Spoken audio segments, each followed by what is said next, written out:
Leon, man, about 600 days since you were last in the cage. Just you're here on fight week. How does it finally feel to be back? It feels amazing to be back. It's been a long year and a half. It feels at home though. Since coming to Vegas last week, it feels natural. It feels what I've been missing and what I've been working towards, and I'm looking forward to going out there and competing Saturday night. Yeah, and this obviously has been an extremely turbulent road for you to get here. At what point along the way did you kind of just accept that a lot of craziness is going to happen, maybe some disappointments, all these kind of things, and just not let it maybe control your emotions? From the first cancellation, when I meant to fight Tyron Woodley in London, my first headline show back home, and when the show got cancelled on the Sunday before the fight, I was a bit frustrated, and as I was trying to get another matchup, trying to travel, the world was still in lockdown, so I thought, you know what, let's use this time to improve my skills. Let's use this time to refocus myself and get better, and when time comes, I'll be ready to fight, and that's what I've been doing over the last year and a half, just improving my skills, improving my mindset, and I am looking forward to competing Saturday night and showing the fans what I'm improved on. Yeah, when Hamza fell out of this date, in terms of finding a different opponent, were you just pretty much anyone at that point? It didn't even matter? Yeah, it didn't matter. I think all these guys anyway in the top 15, they're pretty much similar. If they're going to fight me, they're going to come and shoot for takedowns, right? So Hamza was a wrestler.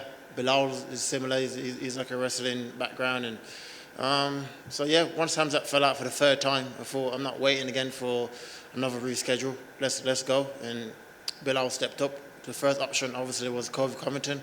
UFC came to me, said, would you fight him? I said yes. Went to him, he said no, and went down the list. Everyone was either injured or to turn the fight down, and Bilal stepped up. So Bilal's the opponent we've got now. That's who I'm focused on right now, and I'm looking forward to competing against him. And you said you spent a lot of the time obviously working on your skill set, of course. How different of a fighter are you? I mean, are we going to see a very different product out there than we saw against Rafael dos Anjos? Yeah, 100%. I have grown leaps and bounds since then. That's 2019, it's 2021 now, and when you're out of camp as well, you get time to grow and learn. As when you're in camp, you can't learn as quick because you're only preparing for a certain style of opponent.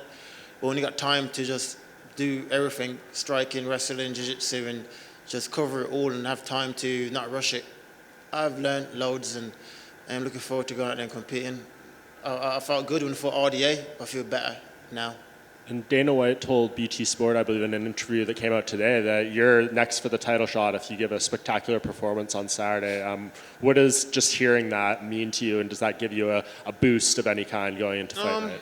About time, you know. That was my ninth win in a row, so I'm focused on winning Saturday night. I'm not really focused on the title shot or what's next, you know. I'm focused on Bilal Muhammad. If I go out there and lose to him, then all this goes away, so my 100% focus on Bilal Muhammad, and after that I'll sit down with my team, with Dana, and we'll see where we'll go from there. And I know your focus is on the fight, but some news came out today about your participation in the youth mentoring program with Darren Till and Jimmy Manoa. Can you just talk a little bit about doing that and why you felt motivated to participate in something like that and kind of give back? Yeah, the program got mentioned to me when me and Jimmy spoke, and we came from similar backgrounds. In the UK, there's a big knife pandemic, basically. Loads of kids getting stabbed, and I came from the same background, you know. And he came to me and said, "Oh, we should do something." I said, "Yeah, perfect. I was thinking to do that anyway." So me, Jimmy, Darren had a phone call. We said, "Okay, where can we take it?" They said, "Let's get would the UFC be willing to do it?" We spoke to the UFC. They was like, "Yes, 100%." They want to be involved, and we have partnered up with Team Legacy. It's a big organization in the UK for charity that's already doing it anyway, with like kids with like probation, kids that's involved in knife crimes, and this is very close to me. I've lost a friend last year on Father's Day. He got stabbed in his neck on Father's Day, and he died, you know, and that even pushed me more to want to be involved and want to help change. You know, you probably won't be able to change the whole UK, but if you can change one kid's life at a time, it'll be perfect. So this partnership with Legacy will help hopefully save some kid's life. And I'll be there teaching martial arts. Jimmy, Darren, we're going to be there. My coach is going to be there teaching martial arts. And so it's a close thing to my heart. It's important to me, and I'm looking forward to it. And I know you and Darren have kind of had your moments in the past, but the fact that you can kind of unite for a greater good like that, what does it kind of say about you guys both?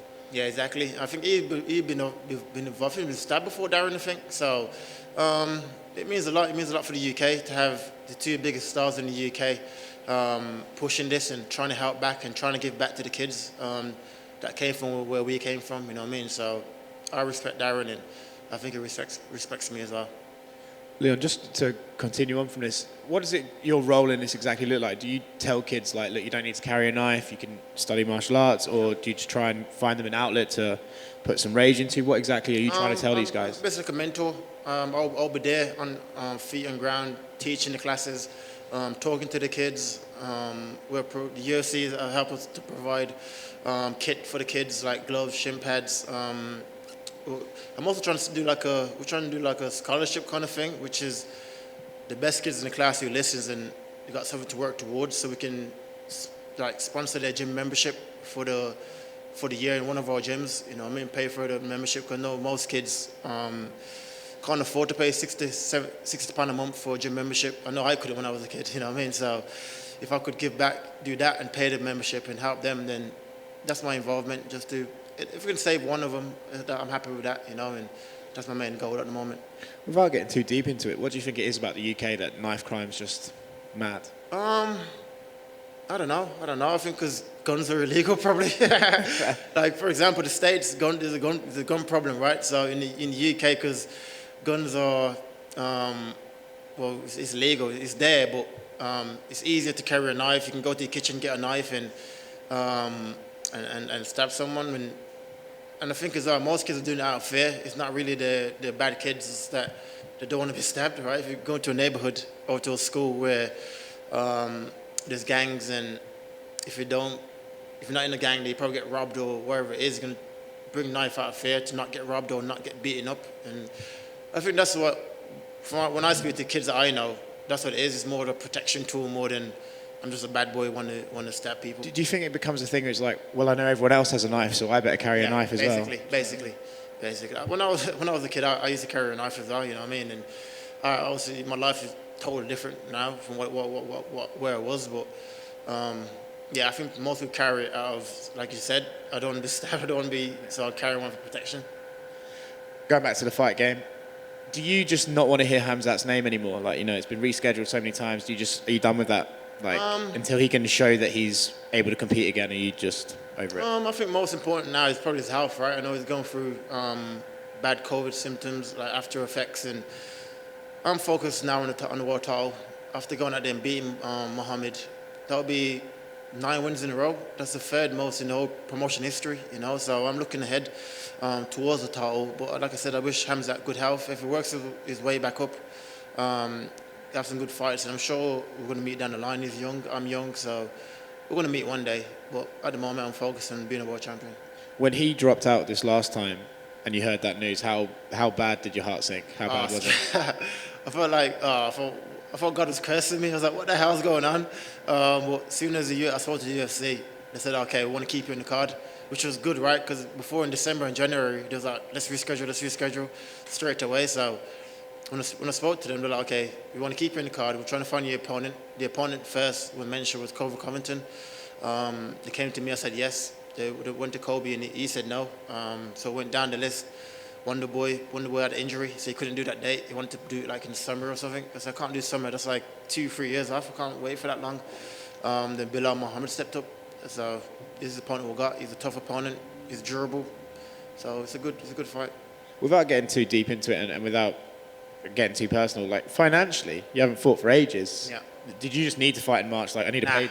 Nah, I save my money good. I'm still spending money from like 4 fights ago. You know, I don't really spend money like that. I get paid from sponsorships. I got stuff to do at home. You know what I mean? So I'm not really. That's the reason why I was able to hold out for that long, to try to find the right opponent. I weren't in a rush. As if he was in a rush, you had to fight, right? And the reason why I wanted to compete in March was the time was just dragging on. I couldn't wait for that long to. I'm young. Like I said, I'm only 29 years old. So if I wait till summer, I'll be 30 in August. I can't wait for that. You know what I mean? So that was it really. I just wanted to compete. Just realised you're younger than me. That makes me. A couple of more things. Were you surprised Covington turned down the fight? No, he's a social media fighter. Went out there, got knocked out by the champion, beat basically over the hill Woodley. He's like, now I want a title shot straight away. He started demanding stuff they don't deserve. You know, I've been here, I've worked my way back up the hard way, and nothing handed out to me. So I weren't surprised. I weren't surprised at all. What do you think it is about your division that the top level fighters seem to just kind of want to sit and wait for their opportunity to just pop back up? You know, Colby doesn't want to fight until it's Usman again. Masvidal doesn't want to fight until it's Usman again. It's like they feel they have a name value, so they just wait for that opportunity to sort of just show itself again. What is it like? Why? It's just a division of divas, right? They think they deserve stuff, and when you don't, you just got beat for the title. I don't understand it. Like a whole bunch of like little sissies, and I'm the only one that's in the top five that's taking this kind of risk. You know, when Hamza come on the scene, all the top guys are like, I ain't fighting him. I'm too high ranked. I'll be like, okay, I'll fight him. Yeah. Bilal Muhammad, number 13, I'll fight him. I'm showing these guys that I am willing to compete, and I believe I'm number one. If I believe I'm number one, it doesn't matter who's number 2 and 3. So you can slide one in, put one in, and it doesn't matter. And that's my mental state with the fight game. If you believe you're really number one, what does it matter who's next and who's 1, 2, 3, 4, 5? Just give me a fight. If it makes sense in my career, then I'll do it. And then last thing from me, Masvidal says, you know, he's fighting Usman in September. I don't think that's official yet, but it looks like they're going to do the Ultimate Fighter and then fight later in the year. Are you prepared to wait out for the winner of that? Because that might be next year before you get to fight again. Yeah. Or do you want to just get another one in, try and keep some momentum going athletically? Yeah, for sure. I'd like to fight summer probably. If they do make that fight, then I'll look to fight someone else. I'm not looking to sit out again for another year. So we'll see. Like I said, I'm focusing on Bilal Muhammad. I'll go out there, take care of business, look good doing it. Then we'll see. I know the fight ain't been made yet, so there's still options to slide me in there, you know, and so we'll see. It's the Colby fight. That's the one, right? Yeah. Just touching back on to the UK for one question. When you look at the UK now, what would you say, how would you describe the current state of MMA in the UK? You talked about yourself and Darren Till being 2 of the stars, but you know, in the past, the UK has always been a very strong pool of fighters. But when you look at the UK right now, where do you feel that it fits in the sport? It's up there. It's 100% up there. Got, like I said, me performing, Darren that's on this card as well. It's up there. We've improved leaps and bounds, especially the wrestling. Back in the day, it was UK guys can't wrestle and blah blah blah. You know what I mean? So to have a guy like me going out there and out wrestling RDA and people like that, it proves to the world that we're up there when it comes to martial arts. And Saturday be another proving point again. I'll go out there, I'm going to beat Bilal convincingly, stop him, and we'll keep rising from there. I'm looking to be the second world champion from the UK, and so I am happy with the martial arts in the UK. It's working for me, it's working for my team, so it's all good. And taking another look back at this time away, what has been the biggest challenge that you found that you forced yourself, that you faced? You talked a little bit about the financials and what you did to take care of that. Yeah. I think you touched on a little bit about the mental side of things and what you were doing. What was the biggest challenge that you sort of faced in this time away? Probably just not being lazy, right? Because it's easy to be like, I ain't got a fight coming up, I can just chill. You know, that's probably one of the biggest things. I got to give thanks to my coaches for keeping me in the gym, keeping me working, keeping me focused, and that's probably it. Really, not being lazy. With this year and a half, I've been in the gym every single day, been improving every single day, and I can't wait to show it. I felt great, like I said, when I fought RDA, and I feel better now. So I'm looking forward to going out there and fighting. And the last time you went in there, you fought in a big arena, and now you're going to be fighting in an empty room. Are you excited to sort of work your way back into, you know, the fighting game in an arena where you're going to hear your corners nice and easily? Or what are your thoughts on that? Do the crowd matter? Would you have wished that they were there for you when you came back? Yeah, for sure. I wish they was there. It's always good to have the crowd, right? You can feed off the energy, and but over the last year or so, it's been a pandemic and the whole gym been empty. So I've been in the gym, an empty gym, just me, my sparring partners and my coaches. So it's going to be pretty similar, I should imagine. It's going to be a quiet gym, having a tussle. That's it, really. And then you touched on a little bit earlier, but if you could just, again, break it down, looking at Bilal, where is he dangerous? What sort of things are you really having to keep in your mind when you're going in there to fight with him? He's a decent, I think he's decent everywhere to fight. He's a good striker, he's a good wrestler, but I just believe I'm better over the board. Wrestling, jiu-jitsu, striking. But I think his game plan is going to be shoot for his life, shoot double legs for his life, and that's it. But at this level, I've faced many opponents like that already. I know if I fight somebody, they're going to be trying to take me down, right? And that's just what it is. Like I said, you can all these top 15 guys, you can swap them in and out, and they'll come with the same game plan. So it's not really rocket science what they're going to try to do. They won't try and stand with me. So he's going to be shooting for his life and hoping to grind out a victory. But I'm going to fucking take his head off, and I cannot wait for it. That kind of answered my last question, was going to be what things really need to play out to make sure you get your hands raised in victories? It's just going out there, controlling the pace, being first. What sort of things need to happen to make sure that you get your arm raised? I have to go out there and bully him. I think that's what I have to go out there and do, and just show him that I am leaps above him, and not just with the rankings, just physically, mentally, and technique. You know what I mean? So I have to go out there and bully him and impose my will on him and show him that I am a different animal to what he's been fighting.